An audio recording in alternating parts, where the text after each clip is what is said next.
வணக்கம் சுபிக்ஷா டிவி நேயர்களே. உங்கள் அன்பான சயின்டிபிக் வேதிக் அஸ்ட்ராலஜர் அஸ்ட்ராலஜி பேசுகிறேன். நல்லது நினைப்போம், நல்லதே நடக்கும். இந்த வீடியோல கும்பராசிக்காரர்களுக்கு 2024 மே மாதம் எப்படி இருக்க போகுதுன்னு பார்க்க போறோம். அதுக்கு முன்னாடி நம்மளோட சேனல் ஃபர்ஸ்ட் டைம் வரவங்க சப்ஸ்கிரைப் பண்ணுங்க. மறக்காம உங்களுடைய ஃப்ரெண்ட்ஸ் அண்ட் ரிலேட்டிவ்ஸ்க்கு உங்களுக்கு பிடிச்ச வீடியோஸை ஷேர் பண்ணுங்க. இப்ப பாத்தீங்கன்னா கும்பராசிக்காரர்களுக்கு ஆல்ரெடி ஜென்மசனி போயிட்டு இருக்குங்கிறது எல்லாத்துக்கும் தெரியும். கடந்த ஒரு வருஷமாக இன்னும் அடுத்த ஒரு வருஷத்துக்கு இருக்குதுங்க.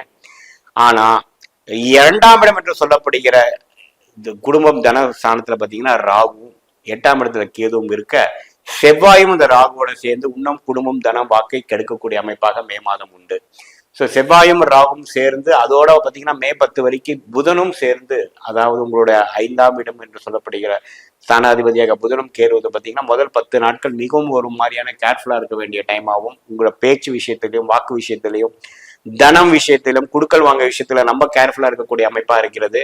ஜென்மசனியின் தாக்கம் இன்னுமே நம்ம நல்லாவே உங்களை கஷ்டப்படுத்தி உங்களை ஒரு ப்ரெஷரா வச்சிருக்குங்கிறதா உண்மை.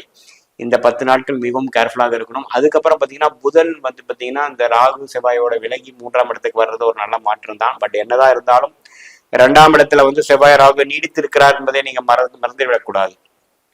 இப்ப பாத்தீங்கன்னா 4ஆம் இடத்துக்கு குரு வர்றது ஒரு நல்ல விஷயம்தான். மே 1ஆம் தேதி பாத்தீங்கன்னா குரு பயிற்சி ஆகிறது ஒரு நல்ல விஷயம்தான். தொழில்ல சில முன்னேற்றமும், வேலை விஷயத்தில் முன்னேற்றமும், தாயார் உடல்நிலையில் முன்னேற்றமும், இடம் வாகனம் வீடு வண்டி வாகனத்துல ஒரு நல்ல ஒரு விஷயம் கொடுக்கக்கூடிய அமைப்பாக இருக்கிறது. பட் என்னதான் இருந்தாலும் மாதம் முழுவதும் 2ஆம் இடத்தில் செவ்வாய் ராகு இருந்து 8ஆம் இடம் என்று சொல்லப்படுகிற இடத்தில் கேதுவை பார்ப்பதனால் உடல் உபாதைகள், பிரச்சனைகள், வம்பு வழக்குகள், மாற்றங்கள், திடீர் மாற்றங்கள் வரக்கூடிய அமைப்புகள் உண்டு. கொஞ்சம் கேர்ஃபுல்லாக தான் இருக்கணும். அப்படி ஏதோ தொழில் முயற்சிகள் செய்யணும்னாலும் கொஞ்சம் பார்த்து தான் நீங்கள் செய்யணும். உடனே நீங்கள் பெரிய இன்வெஸ்ட்மெண்ட் பண்ணி போகக்கூடிய அமைப்புகள் இன்னும் கும்பராசிக்காரர்களுக்கு வரவில்லை. சூரியன் 7ஆம் வீட்டு அதிபதியாக சூரியன் 3ஆம் இடத்துல உச்சம் பெற்றிருப்பவர் இப்போ 4ஆம் இடத்துக்கு மே 14ஆம் தேதி போகிறது, குருவோட சேர்றது நல்ல விஷயம்தான். பங்குதாரர்கள், நண்பர்கள் வட்டாரத்துல சில பெனிஃபிட், சில சப்போர்ட் வரக்கூடிய அமைப்புகள் கண்டிப்பாக உண்டு. நம்மளால சில டிரான்சாக்ஷன் முடிக்க முடியல, இடம் விற்கிறதுக்கு நான் அட்வான்ஸ் வாங்கிட்டேன், முழுசா அமௌண்ட் வாங்க முடியல அப்படிங்கிறவங்களுக்கு எல்லாம் பாத்தீங்கன்னா இந்த மாதத்தின் இறுதி பகுதியில உங்களுக்கு ஒரு கிளாரிட்டி கிடைச்சு ஜூன் ஜூலைல கிரயமாகக்கூடிய அமைப்புகள்லாம் உண்டு. வரவேண்டிய பணம் வர வேண்டிய அமைப்பு இருக்கு. பட் மே மாதம் பாத்தீங்கன்னா வெயிட் அண்ட் வாட்சா இருக்கக்கூடிய அமைப்பு தான் அதிகமாக இருக்கிறது. அதே சமயத்துல 8ஆம் வீட்டை குரு பாக்குறதுனால சில திடீர் சில பண வரவுகள் சில பிரச்சனைகள் நீங்கக்கூடிய அமைப்புகளும் உண்டு. அதே சமயத்துல பாத்தீங்கன்னா மாணவர்கள்லாம் கொஞ்சம் கேர்ஃபுல்லாக ஃபோக்கஸ் பண்ணக்கூடிய அமைப்புல கொஞ்சம் குறைநிலைகள் இருக்கிற மாதிரியும், 1க்கு 2 தடவை ரிவைஸ் பண்ணிட்டு போனாதான் நீங்க எதிர்பார்க்கக்கூடிய பலனும் மதிப்பெண்ணும் வரக்கூடிய அமைப்பாகவும் இருக்குது. ஏன்னா ஜென்மசனி நடக்கிறப்போ மெமரி இஷ்யூஸு, பால்பிட்டேஷன்ஸ், கொஞ்சம் படபடுப்புகள் எல்லாமே வரக்கூடிய அமைப்புகள் உண்டு.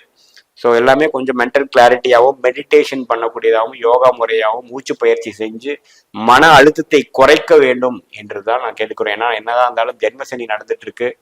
ராகு கேதுவும் 2ஆம் இடம் 8ஆம் இடத்துல இருக்கிறார். இந்த குரு பயிற்சி கண்டிப்பாக ஒரு 30% 40% நல்ல பலன்களை கொடுக்கக்கூடிய மாதிரி இருந்தாலும் இந்த மே மாதம் முடமும் கொஞ்சம் கேர்ஃபுல்லாக தான் இருக்கக்கூடிய அமைப்பு இருக்குதுங்க. ஏன்னா மற்ற எல்லா கிரகங்களும் ஒரு மாதிரியான ஒரு அமைப்புல தான் இருக்கு.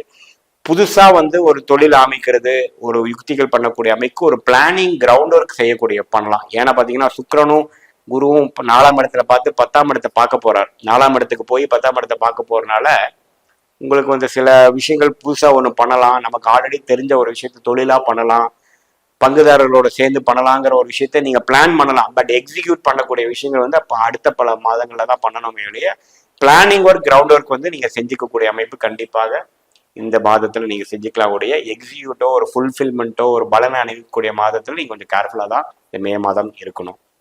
பொதுவாக பார்த்தீங்கன்னா உங்க ஹெல்த், உங்க ஃபினான்ஸ், உங்க பேச்சு எல்லாத்துலயுமே கேர்ஃபுல்லா இருக்கக்கூடிய மாதமாகவும், ஒரு அளவுக்கு ஃபியூச்சருக்கு வேணுங்கிற பிளானும் யுக்திகளும் செய்துக்கக்கூடிய ஒரு மாதமாகவும் கும்பராசிக்காரருக்கு இந்த மே மாதம் உண்டு என்பதை தெரிந்து கொள்ள வேண்டும். இப்ப பாத்தீங்கன்னா இதுவரைக்கும் நம்ம பார்த்துட்டு இருந்த பலன்லாம் பொது பலன்கள். அதாவது கோச்சாரத்துல ஆண்டு கிரகமாகிய ராகு கேது குரு சனி எப்படி இருக்கிறாங்கன்னு பொறுத்தும், மாத கிரகங்கள் என்று சொல்லப்படுகிற சுக்கிரன் புதன் செவ்வாய் இது மாதிரி கிரகங்கள் சூரியன்லாம் எப்படி இருக்கிறாங்கிற பொறுத்து தான் நம்ம கோச்சாரத்துல பலன் எடுக்கிறோம். பட் உண்மையான விஷயம் பாத்தீங்கன்னா உங்களுடைய ஜென்ம ஜாதகத்துல உங்களுக்கு கிரகங்கள் எப்படி இருக்குது, நீங்க என்ன லக்னம், எந்த சாரத்துல எந்த நட்சத்திரத்துல ஒரு கிரகம் இருக்குது, ஆட்சி உச்சங்கள் எப்படி இருக்கிறது, தசாபுக்திகள் எப்படி போயிட்டு இருக்குது, இப்போ கரண்ட்ல என்ன தசாபுக்திகள் நடப்புல இருக்குதுங்கிற பொறுத்து தான் துல்லியமான பலன்கள் எடுத்து இந்த கோச்சார பலன்களும் இந்த தசாபுக்திகளும் மிக்ஸ் பண்ணி பார்க்கணும்.